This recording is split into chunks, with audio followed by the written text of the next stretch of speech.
Damn, Kyle, you going off. Hold on.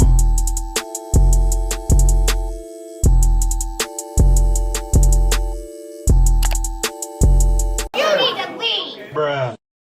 What's good, y'all? It's your boy Cam back with a YouTube video, and today we're going to be checking out Thomas Sowell, the truth about Black Americans being stolen from Africa. Before the video starts, man, make sure you guys smash the like button right now and subscribe if you're new, man, because we're posting every single day. And just comment down below what else I should check out. Just make sure you hit the subscribe button and the notification button so you never miss an upload. And I'll check it out. But without further ado, let's get right into this video, man. We learned a lot from Thomas Sowell. Well, I feel like I have. He's teaching me a lot that we don't really learn it in school, bro. So I'm really enjoying watching this with y'all, bro. And I hope you guys are too. But let's get it, bro. The truth about Black Americans being stolen from Africa. Let's get it. The form in which the story of slavery has reached most people today. Sorry, I'm already talking. Nice little slideshow. Let's get it. The form in which the story of slavery has reached most people today has been along the lines of the best-selling book and widely watched television miniseries Roots by Alex Haley. Never seen it. Challenged on the historical accuracy of Roots, Haley said, "I tried to give my people a myth to live by." Contrary to the myths to live by, created by Alex Haley and others, Africans were by no means the innocents portrayed in Roots, baffled as to why white men were coming in and taking their people away in chains. On the contrary, the region of West Africa from which Kunta Kinte supposedly came was one of the great slave trading regions of the continent, before, during, and after the white man arrived. It was Africans who enslaved their fellow Africans, selling some of these slaves to Europeans or to Arabs and keeping others for themselves. Even at the peak of the Atlantic... Yeah, we just learned that, bro. I did not know. Like it makes sense now, but it's like I didn't know other Africans was enslaving other Africans. Like that low-key blew my mind when I first heard it, but like it makes sense. Or to Arabs and keeping others for themselves. Even at the peak of the Atlantic slave trade, Africans retained more slaves for themselves than they sent to the Western Hemisphere. This pattern was not confined to West Africa, from which most slaves were sent to the Western Hemisphere.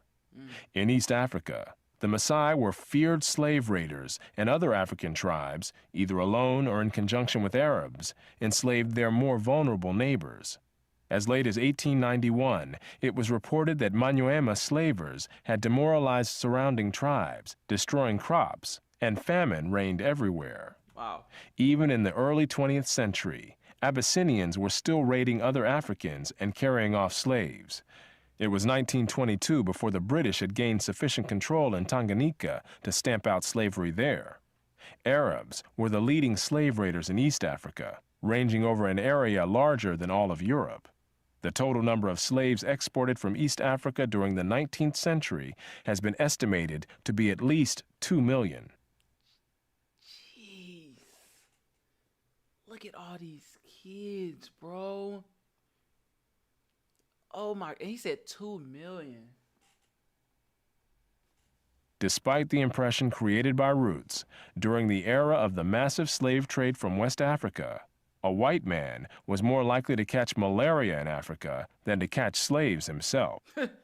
Wow. The average life expectancy of a white man in the interior... Dang, now look, he puts it in perspective, man. He was more likely to catch malaria than slaves, bro. Do y'all know what malaria is? Isn't that what you get from like mosquitoes, if I'm not mistaken? And he's in like... in Africa. Then yeah, he's in Africa.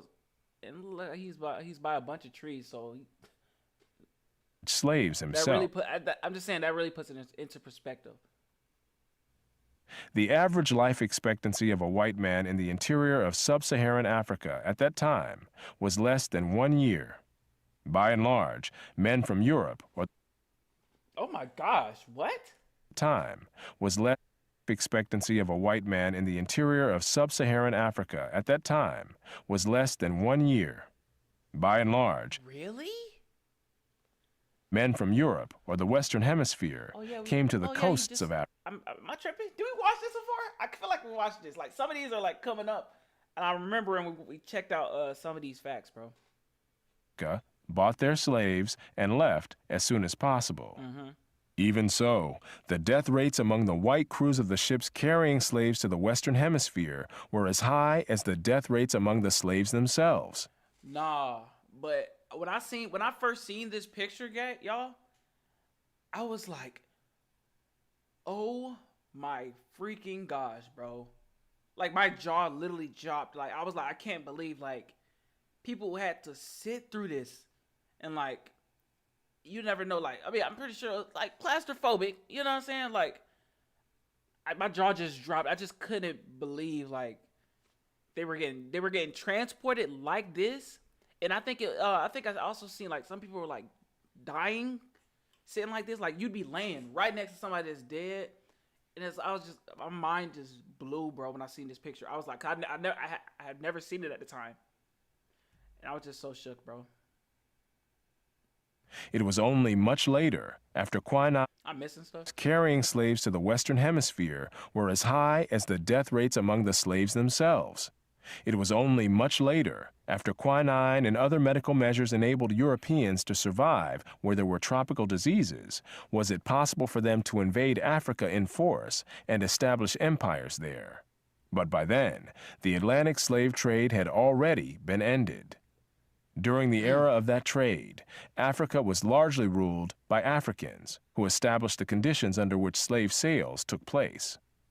The crew of a slave ship was in no position to defy African rulers and their armies by going out across the land and capturing people willy-nilly. The stronger African peoples captured and enslaved the weaker peoples. The same Wow. The stronger African peoples captured and enslaved the weaker peoples. Yeah. The same pattern found over the centuries in Europe, Asia, the Western Hemisphere, and Polynesia. In Nyasaland, the Ngoni and Yao swaggered over and terrorized other tribes. In Uganda, the Baganda made life miserable for their neighbors. And the Nyoro and Hima of Anko enslaved Toro women and children. Wow, bro. Look at these different shields they had. The Tutsi And spears. Oh my gosh.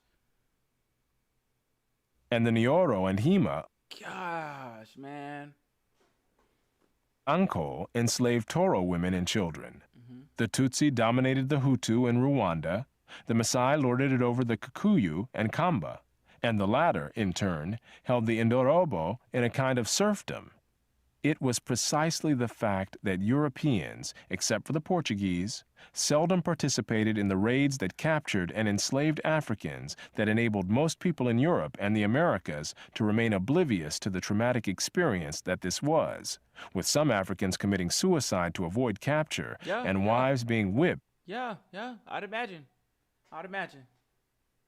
Yeah, I definitely imagine, like, you probably hearing stories about it, like what it was like to be a slave and stuff, and then you just waiting for it to happen to you. Like, I understand, man.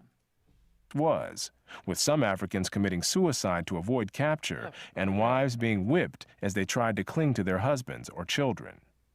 Historian David Breon Davis, I think he talked about this in the last Thomas Sowell video we checked out too, pointed out that Europeans had little contact with the actual process of enslavement, and that, as late as 1721, the Royal African Company asked its agents to investigate the modes of enslavement in the interior. Europeans typically saw only the end results, enslaved people being offered for sale on the coast. It was much the same story in the Ottoman Empire, where those who bought slaves had no idea what these slaves had been through before. Wow. And that's the end of the video, bro. It stops right here, bro. But yeah, maybe is there a part 2? Let me know. But yeah, man, that's the end of the video, bro. If you enjoyed, like and subscribe. Like I said, bro, I really enjoy watching these with y'all, bro. Learning something new, stuff that I didn't know before. It's actually interesting. But yeah, man, like what I said, right? Where is it? Like how they were stacked up and lined up on these ships, bro. This is terrifying, bro. I'm not even gonna lie. Like terrifying, bro. But yeah, man, that's the end of the video, bro. If you enjoyed, like, comment, subscribe. Let me know in the comment section below what else I should check out. Let me know if there's a part 2. Just link it. I think YouTube deletes the link, but I don't know. But yeah, man, like the video, subscribe if you're new, hit notification bell so you never miss an upload. I'll try to find it. If I do, just hit the notification bell so you're here when I check it out. And I'll see y'all in the next video, man. Peace.